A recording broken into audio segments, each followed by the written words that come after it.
Thanks to Baron of Dice, Grey Matter Gaming, and Monument Hobbies for sponsoring this video.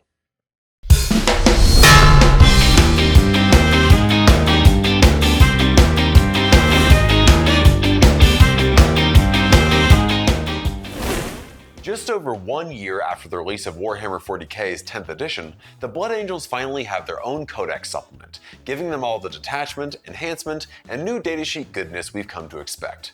In this video, we're going to talk about the new Codex, what's in it, how it changes the faction, and how good these rules are. I'm Campbell McLaughlin, and while I could do this whole review in a spooky Dracula voice, for the good of all involved, I am electing not to. This is Goonhammer's review of Codex Blood Angels. Before we dive in, there are two things we need to cover. First, we'd like to thank Games Workshop for providing us with a preview copy of this book for review purposes. Second, if you'd like to read a written version of this review, you can find it on our website, goonhammer.com. Link down there. One more thing we have to cover before we can get into the fleshy rules meat of this review.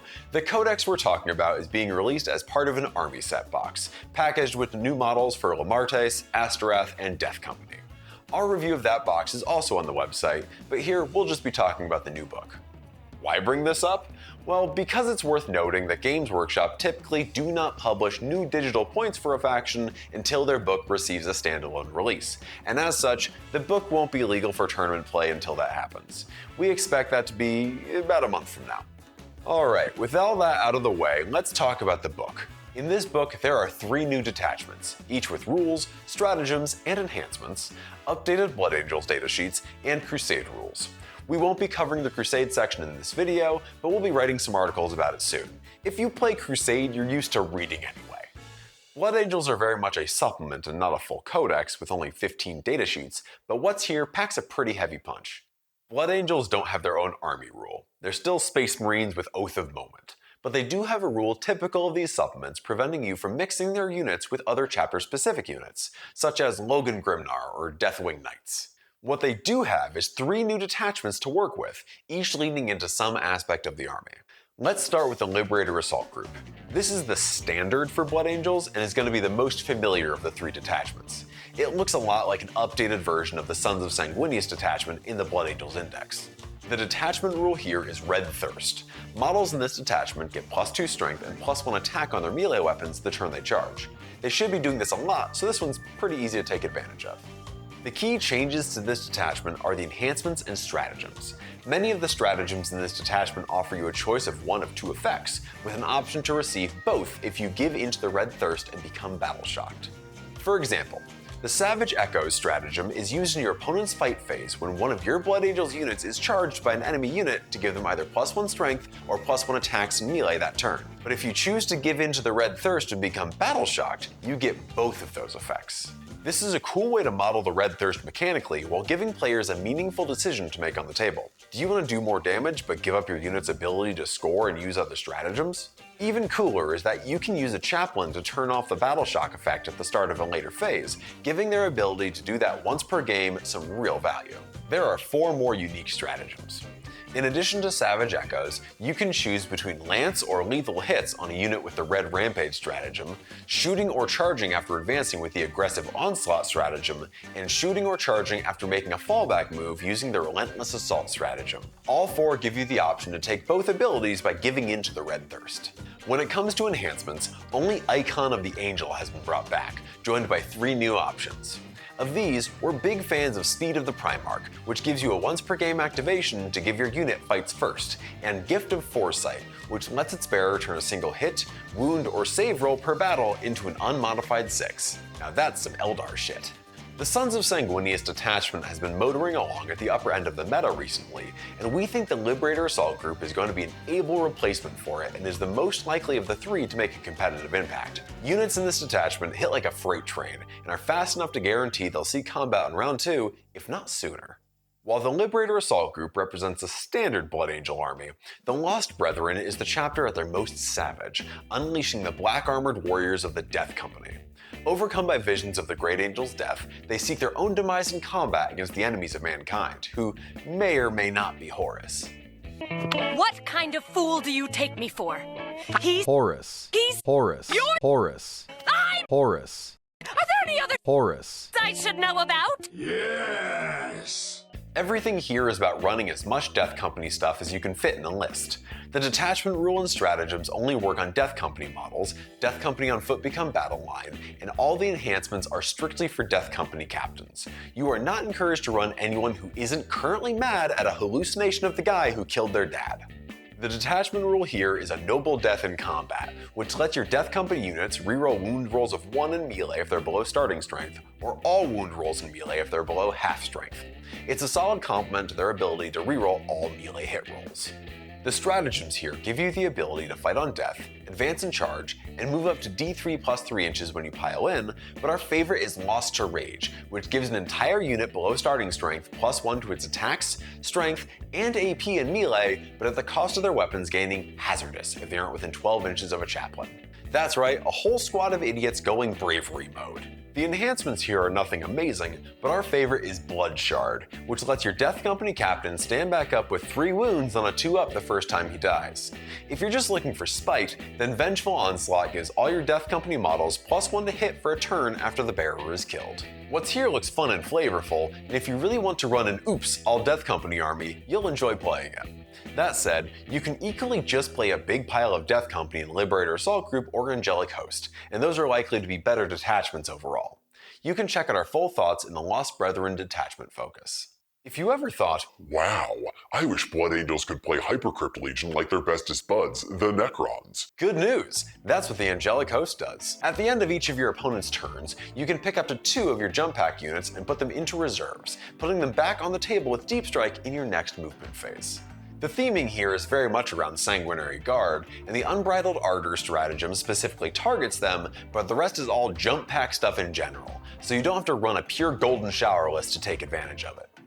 While those jump pack units are traditionally melee units, this detachment is more about speed and scoring objectives than punching. Giving up the bonus to strength and attacks from the Liberator Assault Group is a big loss, but you make up for it by being able to go anywhere on the table at any time. The Angelic Host stratagems are about utility. Death from the Skies lets you charge after falling back or advancing, while Descent of Angels lets one of your units come in from Deep Strike more than 3 inches away from enemy units, with the usual stipulation that they can't charge afterwards. On the melee side, Martial Exemplars gives a jump pack unit lethal hits and precision in the fight phase, while Angel Sacrifice forces your opponent to put all their attacks into a single jump pack unit of your choosing in the fight phase. Unbridled Ardor supercharges your Sanguinary Guard against a single enemy unit for the rest of the game, with full rerolls to hit and wound after it kills a friendly Astartes unit. The Angelic Host enhancements are just okay, save for a single standout, the Gleaming Pinions, which gives the bearer's unit a 6-inch reactive move whenever an enemy unit ends a normal, advance, or fallback move within 9 inches of the bearer. This is always a great effect, and helps further cement this detachment as the sneaky, objective-playing one. The Angelic Host detachment offers a super flexible playstyle, giving you some fantastic options for mission play, while also offering some decent damage potential by allowing your jump pack units both to get into combat and do a little more once they get there. It's also an absolute bonanza for anyone who still has 18 Plasma Inceptors kicking around from early 9th. And hey, you might finally be able to use suppressors. Good luck finding those on eBay for less than a kidney. A new codex means new datasheets, and while the Blood Angels don't really have any new units per se, some units have finally put on their Primera-sized big boy pants, while others saw some big changes of their own. In particular, a new Death Company kit means no more taking 30+ Power Fists and Inferno Pistols in your army, meaning you'll need to find more subtle ways of pulverizing your opponents. We're not going to cover every single datasheet change, but we'll cover the high points. The new datasheets here are all captains. The Blood Angels captain is essentially a copy-paste job of the standard captain datasheet available to all Marines, but he can't join Blade Yard or Hellblasters and has some different weapon options. We don't think he'll see a ton of play outside of Combat Patrol. The Death Company captain and his jump pack variant, on the other hand, are likely to see a load more action, particularly in lists running 3 or more units of Death Company. The standard variant hands out a scout move, while the jump pack version gives his unit sustained hits and packs a punch in his own right. They also both explode into mortal wounds when they die, so huck them at whatever you want dead and enjoy the mutually assured destruction. While those new datasheets may not have you excited, many of the existing Blood Angels datasheets got a glow up to match their newer kits. In particular, the faction's epic heroes all look very playable, particularly at the points cost listed in the book. Standard disclaimer about those points changing soon. Let's look at Asterath, formerly the Grim. His Executioner's Axe has jumped from strength 6 to 7 and now has a much more respectable 6 attacks, making him a serious combat threat at all times. In the Liberator Assault Group detachment, he can easily smash through light vehicles on the charge. The Redeemer of the Lost ability is still here, granting Fight on Death on a 4-up to all of the models in his unit.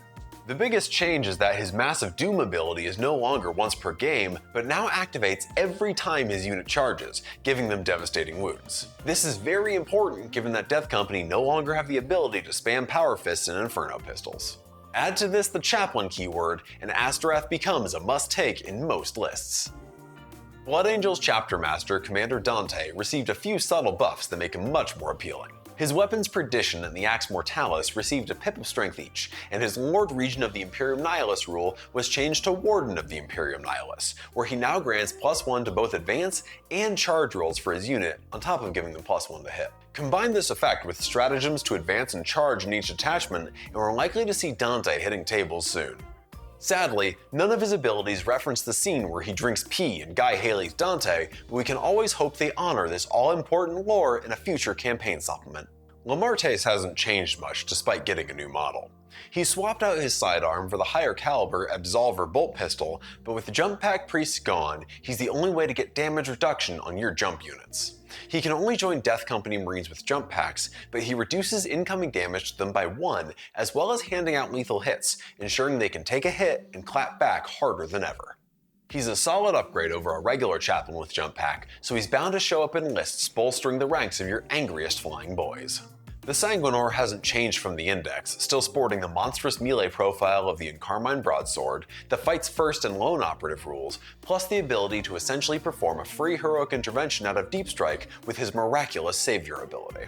There's nothing else in the game quite like this ability, and it's a golden insurance policy like no other. Strap in, cause this one's a doozy.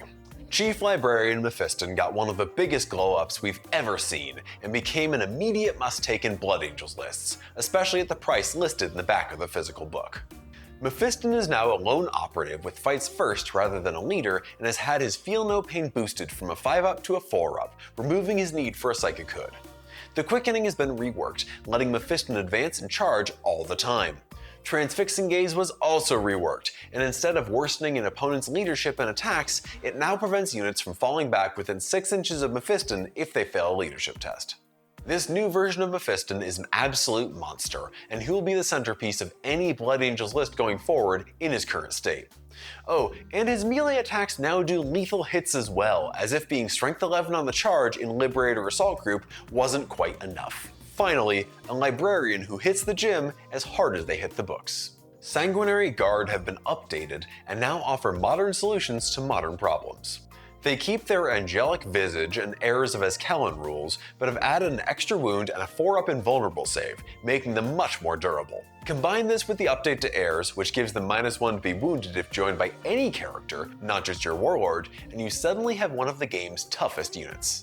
The old axes versus blades debate is out, replaced with spears versus blades. Encarmine spears give you 3 attacks at AP2 with Lance, while swords trade Lance for an extra attack and point of AP.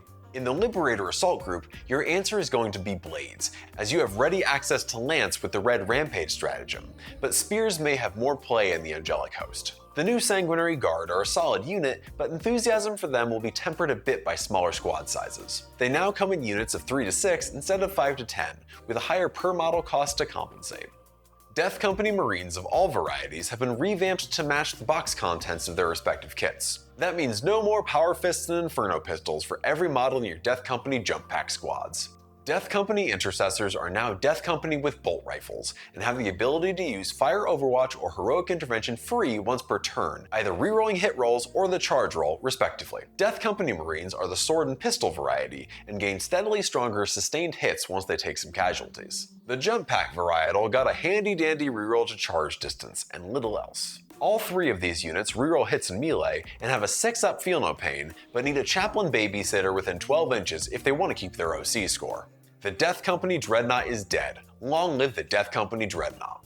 With the retirement of the old Death Company Dread chassis, the new Dreadnought datasheet is an almost direct copy of the standard Brutalis Dread. These lose the old Frenzied Reprisal rule and the Brutalis charge ability, but have gained Driven by Fury. This lets them make a move of d6 plus 2 inches when hit by a ranged attack. This move has to end closer to enemy units and can only happen once per shooting phase. Since this is not a normal move, our interpretation is that it can be used to get your Death Company Dreadnought into engagement range, potentially tying up an enemy unit that hasn't shot yet, but we'll have to see if this gets clarified in a future FAQ. On a sadder note, some units have finally passed into Legends. Think older kits which haven't made the jump to Primaris Plastic. So pick up your comically oversized Blood Cup and pour one out for the Sanguinary Priest with Jump Pack, Librarian Dreadnought, Furioso Dreadnought, both variations of Captain Tycho, Gabriel Seth, and Brother Corbulo. Those last two are still alive and well in the lore, they're just enjoying retirement. Tycho's dead as hell though, they don't even mention Home Slice in this book. The Ball Predator, however, survives, so if you like those pint-sized Prometheum pumpers, then you're in luck. Your starting point is going to be the Liberator Assault Group, which will have a lot of similarities to the current way the army plays in the Index, albeit with different hammer units. Advance and Charge makes a huge difference to your offensive reach, and the combination of speed of the Primarch granting a once per game fights first, Savage Echoes taking full advantage of the detachment rule, and Relentless Assault allowing fallback and charge means that you're way less vulnerable to someone countercharging you. Sons of Sanguinius lists already do well, and those are a good starting point if you want to see what a Liberator Assault Group list is going to look like. On the other hand, Angelic Host offers a super flexible mission play game, with a built-in uppy-downy along with access to a 3-inch deep strike stratagem and a reactive move enhancement, offering you great movement tricks to exploit with your already speedy flying units. It has less support for melee, and so these lists may feel more like Chaos Demon lists, picking charges carefully while units zip around the board scoring objectives and Inceptors fill in for flamers. While Death from the Skies gives you advance and charge, it also gives you fallback and shoot, which Inceptors love. If you're a Blood Angels player, there's a lot to be excited about in this book. While a couple of things have been reined in, on the whole, the rules here are flavorful and powerful, and give the Blood Angels multiple ways to play that stand out from other Marine detachments. It's a solid book that's going to make an immediate splash in competitive play. If you're a Blood Angels opponent, well, now is the time to be scared. Especially of Mephiston. We hope you enjoyed this video, and maybe learned a thing or two about Sanguinius' favored pretty boys in the process. If you did, why don't you let us know which detachments you're planning on running down there in the comments. If you didn't, it's probably because of the ska. Sorry, not sorry. If you'd like to support the work we do, why don't you head over to our Patreon, where you can get access to our Discord, first dibs on event tickets, and early access to videos like this one. We'd also like to extend a thank you to our sponsors, Baron of Dice, Monument Hobbies, and Grey Matter Gaming, for keeping our lights on and cameras rolling. I've been Campbell McLaughlin, here to remind you that I'm not a vampire, I just have an iron deficiency. Thanks for watching.